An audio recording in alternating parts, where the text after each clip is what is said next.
નમસ્કાર વિદ્યાર્થી મિત્રો, આજે આપણે પ્રકરણ 8 દ્વિપદી પ્રમેયનો અભ્યાસ કરીશું. આગળના ધોરણની અંદર તમે a+b, a-b જેવી દ્વિપદીઓના વર્ગ કે ઘનનું વિસ્તરણ કેમ થાય તે શીખાશો. હવે અહીંયા પ્રથમ આપણે કે a+bની 0 ઘાત હોય અને a અને bનો સરવાળો 0 ન હોય ત્યારે એનું મૂલ્ય 1 થાય છે, એ આપણને ખ્યાલ છે.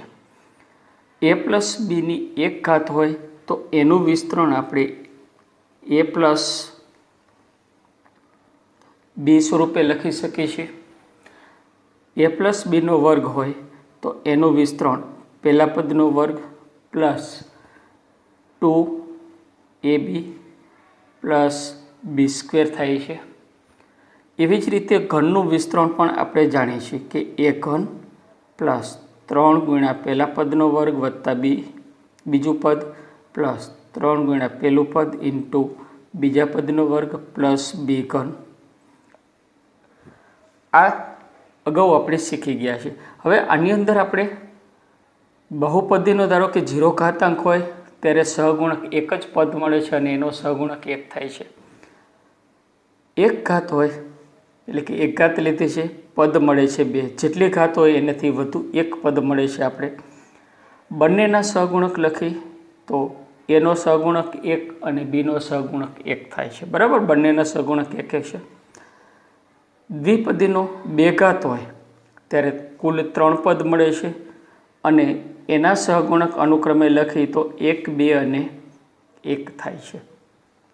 એવી જ રીતે 3 ઘાત હોય તો કુલ 4 પદ મળે છે અને ચારેય પદના અનુક્રમે સહગુણક 1, 3, 3 અને 1. 3 અને 1. હવે a+bની 4 ઘાતનું આપણે વિસ્તરણ કરવું હોય તો એ વિસ્તરણ અગાઉ જે 1, 2, 3 ઘાત છે એની ઉપરથી આપણે કેવી રીતે કરી શકીએ એ જો જોવું હોય તો અહીંયા એક ત્રિકોણ બને છે. આ ત્રિકોણનો જો આપણે અભ્યાસ કરીએ તો એ અભ્યાસ પ્રમાણે જો જોઈએ તો પહેલું 1 અને છેલ્લા પદ બંનેના સહગુણક 1, 1 છે. બરાબર, વચ્ચે આવતા પદના સહગુણક એક ચોક્કસ પેટર્નથી બને છે. કેવી છે તો કે પ્રથમ અને અંતિમ 1 ઘાત હોય ત્યારે 2 પછી બંનેના સહગુણકનો સરવાળો કરો એટલે એના પછીની જે ઘાત આવે છે 2 ઘાતવાળું દ્વિપદી છે તો એનું મધ્યપદ થાય છે. એટલે કે 1 + 1 બરાબર 2 થશે. એવી જ રીતે 2 ઘાતના આધારે 3 ઘાતમાં જવું હોય તો પ્રથમ અને બીજું પદ બંનેનો સરવાળો જો આપણે કરીએ તો 3 થશે.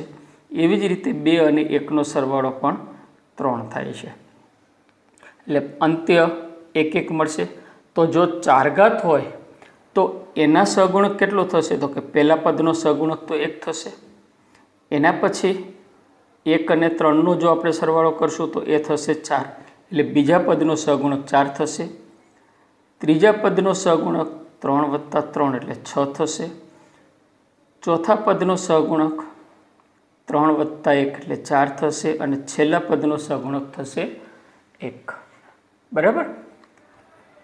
એવી જ રીતે 5 ઘાતની અંદર જોવું હોય તો પહેલું પદ જેનો સહગુણક 1 હશે, બીજું પદ આ બંનેનો સરવાળો એટલે કે 5 થશે, ત્રીજા પદનો સહગુણક 10 થશે, ચોથા પદનો સહગુણક પણ 10 થશે, પાંચમા પદનો સહગુણક 5 થશે અને છઠ્ઠા પદનો સહગુણક થશે 1. બરાબર.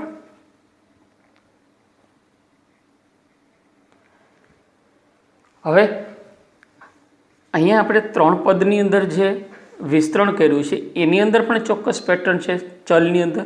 તો એ ચલમાં જોઈએ તો પહેલામાં a, bની 0 ઘાત, એની 1 ઘાત, એના પછી bની 1 ઘાત અને એની 0 ઘાત થઈ ગઈ. અહીંયા આપણે જોઈએ તો એનો વર્ગ હતો, એના વર્ગમાંથી એની 1 ઘાત થઈ, એની 1 ઘાત પછી એની 0 ઘાત એટલે 1 થઈ ગયો. બરાબર. અને bની 0 ઘાત થઈ, એમાંથી 1 ઘાત થઈ, એમાંથી 2 ઘાત થઈ. એટલે પહેલા પદની ઘાત ક્રમશઃ ઘટી, બીજા પદની ઘાત ક્રમશઃ વધે છે. અહીંયા જો એની 3 ઘાત, 2 ઘાત, 1 ઘાત અને 0 ઘાતવાળું પદ. એવી જ રીતે બીની 0 ઘાત હતી એટલે કે 1, પછી બીની 1 ઘાત, 2 ઘાત અને 3 ઘાત થઈ.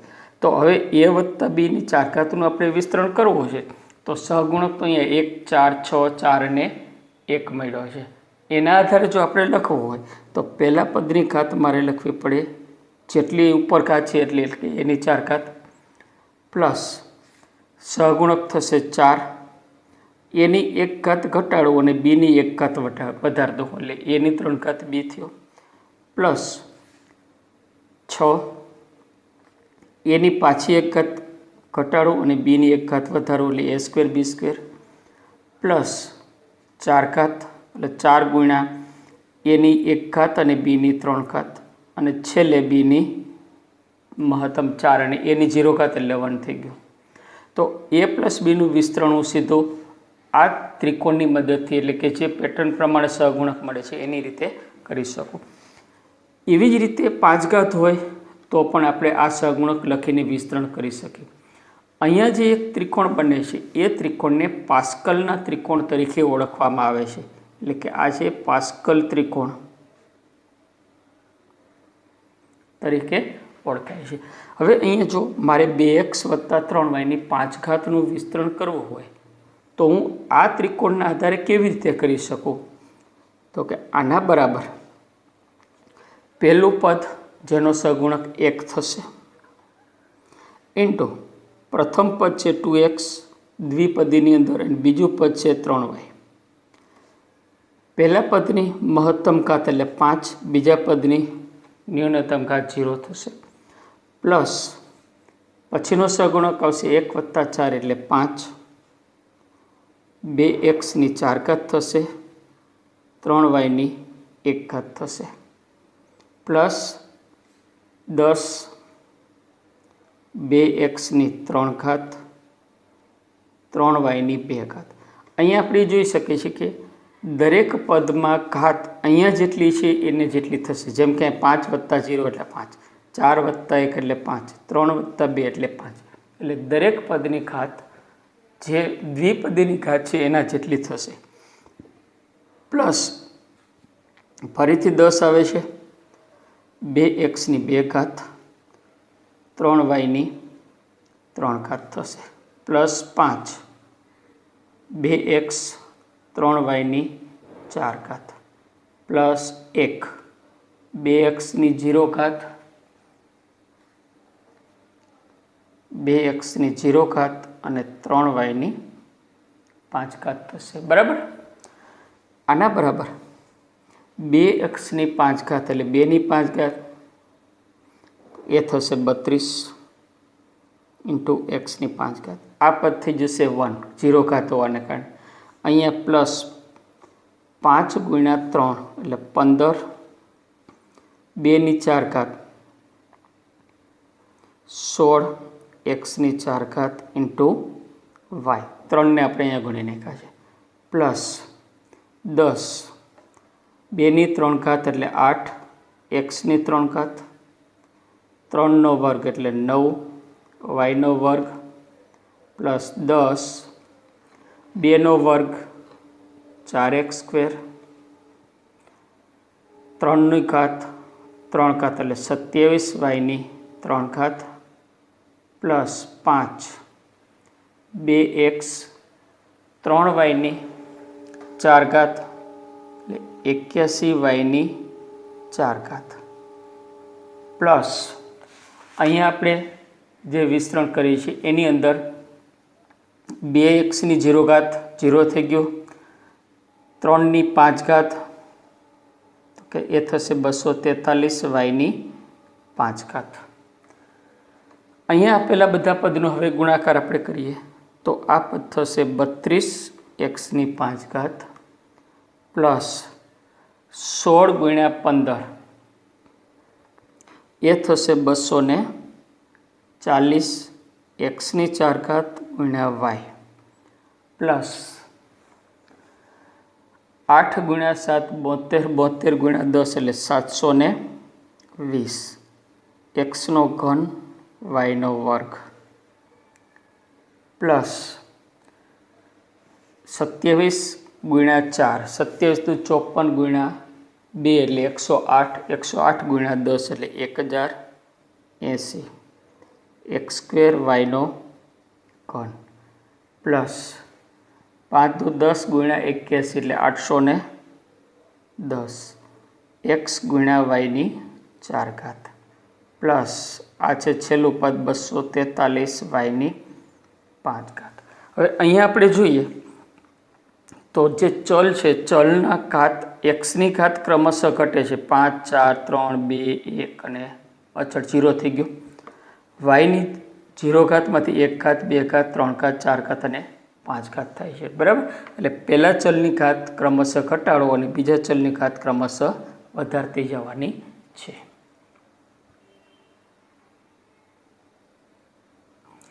હવે અહીંયા જે આ પાસ્કલ ત્રિકોણ બન્યો છે એ ત્રિકોણ બીજા કોના સાથે મેચ થાય છે એ જો આપણે જોવું હોય તો આપણે સંચયનું એક સૂત્ર જાણીએ છીએ કે NCR બરાબર n ફેક્ટોરિયલ છેદમાં r factorial into n minus r factorial.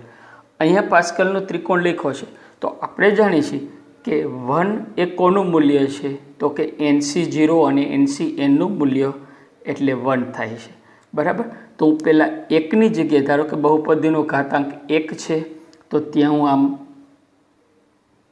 1C0 અને 1C1 લખું તો આ બંનેનું મૂલ્ય મને 1 1 મળે બરાબર। 2 ઘાત હોય તો ત્યાં હું આમ લખું કે 2C0 2C1 અને 2C2 લખું તો 2C2નું જ મૂલ્ય મને મળશે 1, 2C1નું મૂલ્ય છે 2 અને 2C2નું મૂલ્ય પાછું મળશે 1। એવી જ રીતે 3 ઘાતવાળું પદ હોય એટલે કે જેનો ઘાતાંક 3 હોય તો ત્યાં આપણે 3 થી શરૂઆત કરી એટલે 3C0 3C1 3C2 અને 3C3 તો 3C0નું મૂલ્ય 1, 3C1નું મૂલ્ય 3 મળે છે, 3C2નું મૂલ્ય પણ 3 છે અને 3C3નું મૂલ્ય પણ 1 છે। જેનો ઘાતાંક 4 હોય એનું વિસ્તરણ કરી તો 4C0 4C1 4C2 4C3 અને 4C4 સુધી આપણે જઈએ તો આ બેના વિસ્તરણ તો આપણે જાણીએ છીએ 1 1 છે। 4C1નું મૂલ્ય 4 અને 4C3નું મૂલ્ય પણ 4 થાય છે। 4C2નું મૂલ્ય જો આપણે અહીંયા મૂકીએ તો 4 ફેક્ટોરિયલ છેદમાં 2 ઇન્ટુ 2 ફેક્ટોરિયલ થશે। 4 ગુણ્યા 3 ગુણ્યા 2 છેદમાં 2 ગુણ્યા 2 એટલે 4 સાથે ઉડી જશે એટલે પદ મળશે 6 એટલે 4C2નું મૂલ્ય છે 6।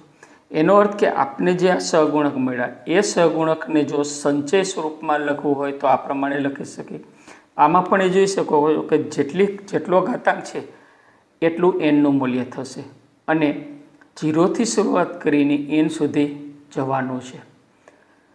5 ઘાતવાળામાં જોઈએ તો 5C0 5C1 5C2 5C3 5C4 અને 5C5 બરાબર। હવે આ જે સહગુણક મળ્યા છે એટલે કે સંચય સ્વરૂપે જો આપણે સહગુણક લખીએ તો a પ્લસ બીની n ઘાતનું વિસ્તૃત સ્વરૂપ આપણે સહગુણક સ્વરૂપે આપી શકીએ। સંચયના સહગુણક સ્વરૂપે આપી શકીએ। હવે એવું લેવાનું કારણ શું છે તો અગાઉ આપણે જોયું હતું કે ધારો કે અહીંયા 5 ઘાત હતી તો 5 ઘાત સુધીના સહગુણક તો આપણે સીધા લખી શકીએ પણ વધુ ઘાત હોય 10 ઘાત 20 ઘાત તો સીધું આ પ્રમાણે આપણે ત્રિકોણની મદદથી આમ લંબાઈને આગળ ન વધી શકીએ તો ત્યાં જો આપણે ચોક્કસ પેટર્ન પ્રમાણે સંચયનો ઉપયોગ કરીએ તો પદ લખવા સરળ પડે છે। હવે સંચયના ગુણધર્મની અંદર એ પણ જોયું હતું કે ધારો કે આ બેનો સરવાળો આપણે કરવો છે કે 3C1 અને 3C2નો સરવાળો કરીએ તો 3 અને 3 બંને સરખા છે તો એમાં એક મહત્તમ પ્લસ ઉમેરવાનું એટલે 4 થાય છે। આ બંનેની અંદર એક જે મહત્તમ છે લખો એટલે 4C2 થશે। એવી જ રીતે આ બેની ક્રમિક છે જેનો સરવાળો 3 + 3 એટલે 3 અને 3 બંને હોવાથી +1 કરશો એટલે 4। આ બંનેમાં મહત્તમ 3 બરાબર। એટલે આ બેનો સરવાળો પણ આ રીતે થતો રહેશે।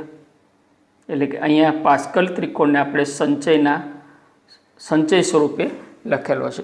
હવે એ સંચયનો ઉપયોગ કરીને દ્વિપદી પ્રમેય આપણે કેમ લખી શકીએ તો કે a પ્લસ બીની જો n ઘાત આપણે હોય અને એનું જો મારે વિસ્તરણ કરવું હોય તો પહેલું NC0 0થી શરૂઆત કરવાની છે।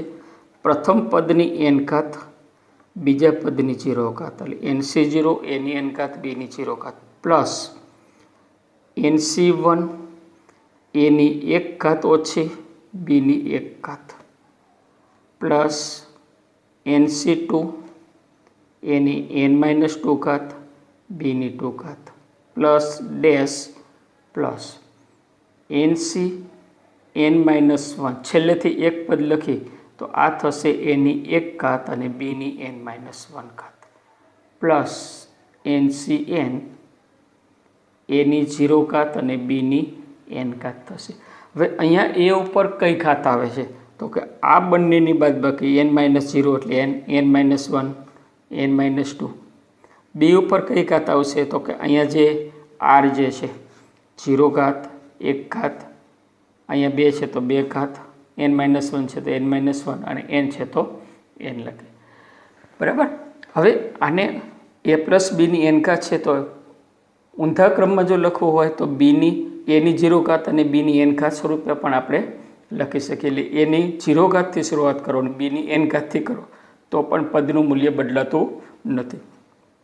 મધ્યમાં જો માઇનસ હોય એટલે કે a માઇનસ બીની n ઘાત હોય તો એનું વિસ્તરણ અહીંયા આપણે a minus a plus B minus બીની n ઘાત સ્વરૂપે લખી શકીએ અને એનું જો હું વિસ્તરણ કરું તો મને આ જ સ્વરૂપે મળે, પણ જ્યાં બીની એકી ઘાત આવશે 1 ઘાત 3 ઘાત 5 ઘાત ત્યાં આગળ માઇનસ આવશે, એટલે કે NC0 એની n ઘાત બીની 0 ઘાત પ્લસ માઇનસ NC1 એની n-1 ઘાત બીની 1 ઘાત પ્લસ NC2 એની n-1 ઘાત અને બીની 2 ઘાત માઇનસ પછી ડેશ પ્લસ છેલ્લું પદ લખીએ આપણે તો એ NCn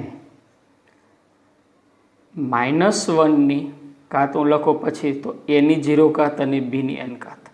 હવે જો બીની n ઘાત જે છે n એકી સંખ્યા હોય તો આગળ માઇનસ આવે અને n બેકી ઘાત હોય તો આગળ પ્લસ આવે, તો એને આપણે લખવા માટે -1નું n ઘાત કરી નાખો તો એ મને વિસ્તરણ સ્વરૂપે મળશે। એટલે પહેલું પ્લસ, બીજું માઇનસ, ત્રીજું પ્લસ, ચોથું માઇનસ, આ સ્વરૂપે આપણને પદ મળશે।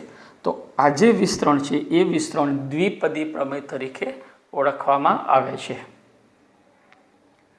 હવે આ દ્વિપદી પ્રમેયનો ઉપયોગ કરીને આપણે કેટલાક દાખલાઓ જોઈએ તો અહીંયા આપણે x પ્લસ 2ની 6 ઘાતનું વિસ્તરણ દ્વિપદી પ્રમેયનો ઉપયોગ કરીને મેળવવાનું છે।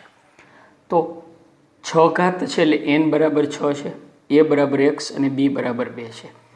તો 6 ઘાતથી આપણે શરૂઆત કરવાની એટલે 6C0 થી શરૂઆત આપણે કરીએ છીએ। xની 6 ઘાત 2ની 0 ઘાત થશે પ્લસ 6C1 xની 5 ઘાત 2ની 1 ઘાત 6C2 xની 4 ઘાત 2ની 2 ઘાત 6C3 x ઘન 2નો ઘન, આ પ્રમાણે આપણે બધા લખી નાખીએ 4 2ની અહીંયા 2 ઘાત આવશે અને 2ની 4 ઘાત, ટોટલ 6 ઘાત થવી જોઈએ પ્લસ 6C5 x 2ની 5 ઘાત પ્લસ 6C6 2ની 6 ઘાત થઈ ગઈ, xની 0 ઘાત। હવે અહીંયા આપણે બધાનું જે વિસ્તરણનું મૂલ્ય છે એ જો આપણે લઈએ તો 6C0નું મૂલ્ય 1 થાય છે, એટલે કે આ થશે 1 ઇન્ટુ xની 6 ઘાત, 2ની 0 ઘાત એટલે 1, 6C1નું મૂલ્ય થશે 6 xની 5 ઘાત ગુણ્યા 2, 6C2નું મૂલ્ય તો એ મૂલ્ય આપણે જો ત્રિકોણની મદદથી જો કરવાનું હોય તો એ થશે 15, 6C2નું મૂલ્ય થશે 15 xની 4 ઘાત 2નો વર્ગ એટલે એ થશે 4। હવે ધારો કે આ જે આપણે મૂલ્ય છે એ અહીંયા ત્રિકોણની ઉપરથી જોઈએ તો 5 + 10 એટલે 15, પછી 20, 15, 6 અને 1 એ પ્રમાણે આપણને મળે છે. એટલે 1, 6, 15 પછી મળશે 20 પ્લસ 6c3નું મૂલ્ય મળશે 20 x³ × 8 પ્લસ હવે 6 ઘાત છે એટલે 7 થશે. 7 એટલે 20થી ડાબી બાજુ જે છે 3 પદ, 20થી 3 પદ જમણી બાજુ એનો સહગુણકનો ક્રમ ઉલટો હશે. અહીંયા 20 છે તો હવે આવશે 15, 6 અને 1 એટલે હવે થશે 15 x² 2ની 4 ઘાત એ થશે 16 પ્લસ આનું મૂલ્ય થશે 6 x 2ની 5 ઘાત એટલે 32 પ્લસ 1 2ની 6 ઘાત એટલે 64.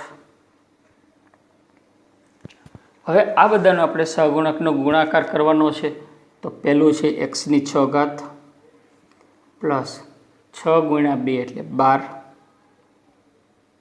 x ની 5 ઘાત 15 × 4 15 ચોક 60 x ની 4 ઘાત 20 × 8 8 દુ 16 160 x નો ઘન 15 × 16 હમણાં આપણે કર્યું તો 240 x² 32 × 6 12 18 19 192 x પ્લસ 64 જે x + 2ની 6 ઘાતનું વિસ્તરણ થશે. અહીંયા આગળ સજાતીય પદનો કોઈ સરવાળો કે બાદબાકી એવા પદ છે નહીં. હવે ઉદાહરણ નંબર 1 જોઈએ તો એની અંદર x² + 3/xની 4 ઘાતનું જ્યાં x ≠ 0નું વિસ્તરણ આપણે કરવાનું છે. તો આની જેમ જ આપણે દ્વિપદીથી વિસ્તરણ કરીએ તો પહેલાં 4c0 x² 3/xની 0 ઘાત x² 4 ઘાત પ્લસ 4c1 x² એની 3 ઘાત 3/xની 1 ઘાત 4c2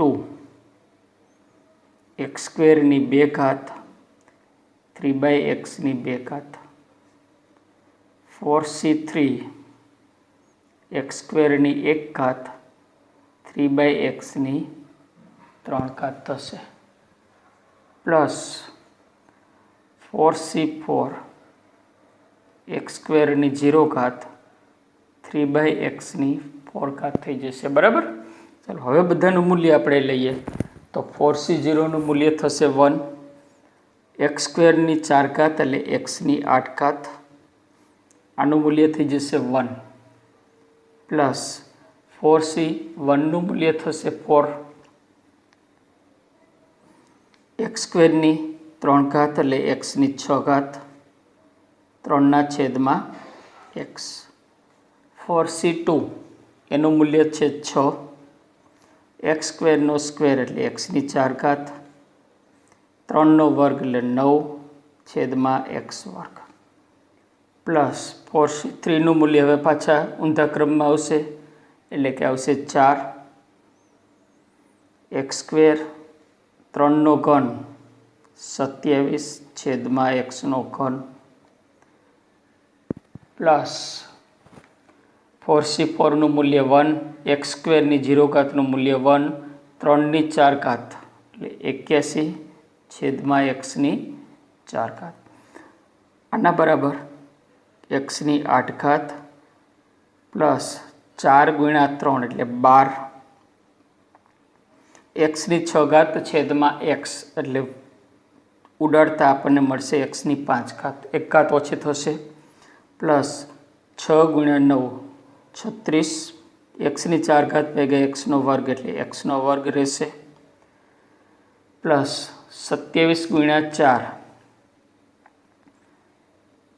108 x² છેદમાં x³ છેદમાં 1 વધારે છે એટલે એ થશે છેદમાં x પ્લસ 81/xની 4 ઘાત આ જે છે એ માગેલ વિસ્તરણ થશે. હવે આપણે સ્વાધ્યાય 8.1ના કેટલાક દાખલા જોઈએ. તો એમાં પહેલો દાખલો છે કે 1 - 2x ની 5 ઘાતનું વિસ્તરણ કરવાનું છે. તો એ વિસ્તરણની અંદર આગળ જે કર્યું તો એમ જ, પણ અહીંયા માઇનસ છે તો એ માઇનસ આપણે પહેલું પ્લસ બીજું માઇનસ એ પ્રમાણે લખશું. ઉપર 5 ઘાત છે એટલે ટોટલ 6 પદ મળશે. 5 ઘાત છે એટલે n બરાબર 5થી શરૂઆત કરશું તો 5c0થી શરૂઆત કરીએ તો 5c0. એકની ગમે તેટલી ઘાત લેવામાં આવે એક જ રહેવાની છે એટલે પહેલા પદની 5 ઘાત તો એ મળશે 1 બરાબર. 2x એની 0 ઘાત. બીજું પદ આવશે માઇનસ 5c1. એકની હવે 4 ઘાત એક જ થશે એટલે લખતો નથી. 2xની 0 ઘાત તો એ થશે, ચાલો એક વખત આપણે અહીં લખી નાખીએ તો 4 ઘાત 2xની 1 ઘાત. પછીનું પદ આવશે પ્લસ 5c2. એકની 3 ઘાત 2xની 2 ઘાત. 5c3 એકની 2 ઘાત 2xની 3 ઘાત. 5c4 એકની 1 ઘાત 2xની 4 ઘાત પ્લસ 5c5 એકની 0 ઘાત અને 2xની 5 ઘાત થશે બરાબર. હવે 5c0નું મૂલ્ય 1, એકની 5 ઘાતનું 1, 2xની 0 ઘાતનું 1 એટલે બધા પદનો ગુણાકાર 1 1 1 એટલે 1 થશે.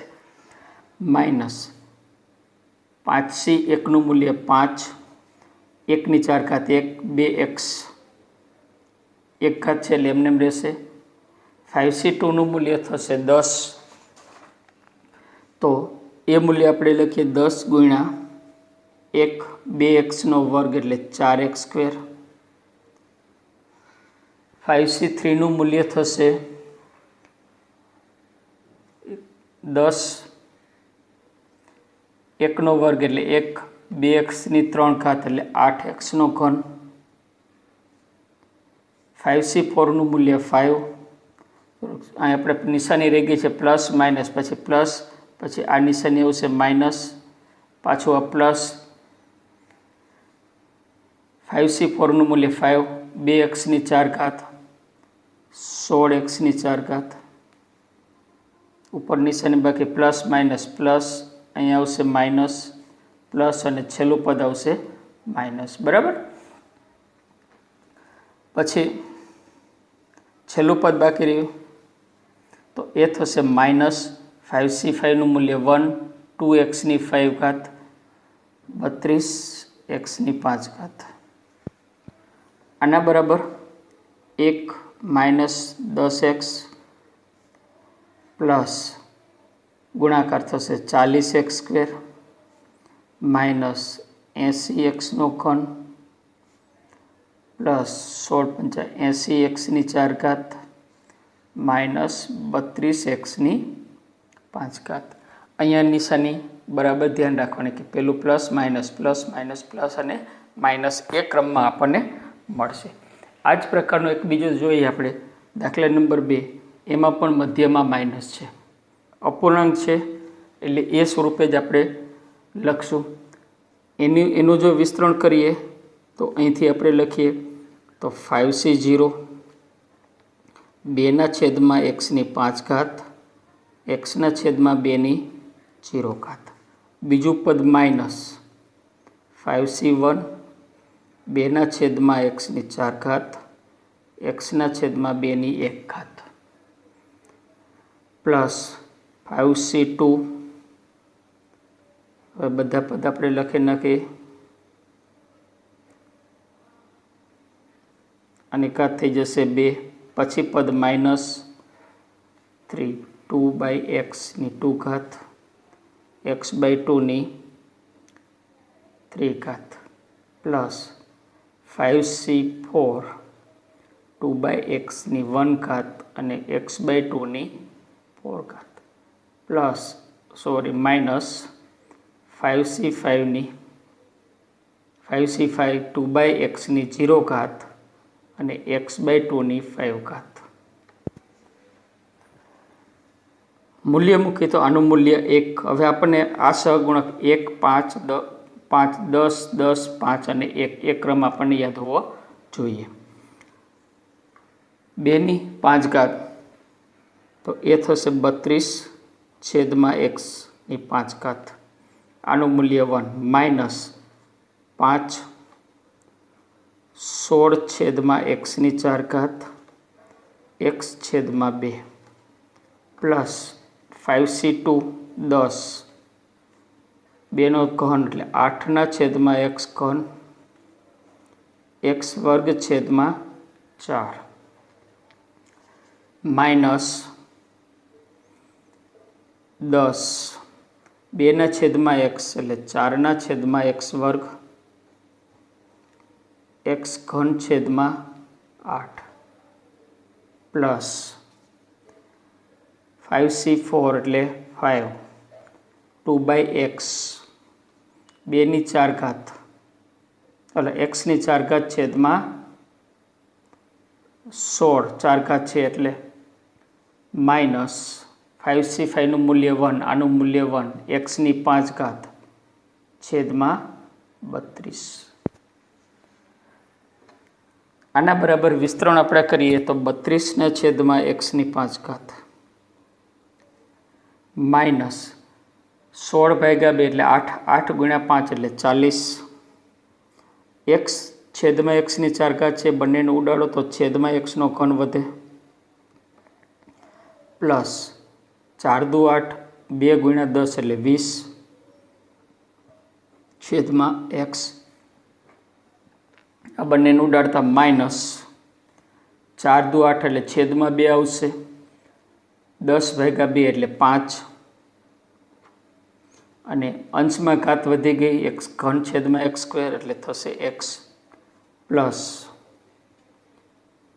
અહીંયા છેદ 5 એટલે 2 ને 16 વડે ભાગીએ એટલે 16 ને 2 વડે ભાગશું એટલે છેદમાં 8 આવશે તો 5/8 રહેશે ઉપર x ની 4 ઘાત છેદમાં x એટલે x³ રહેશે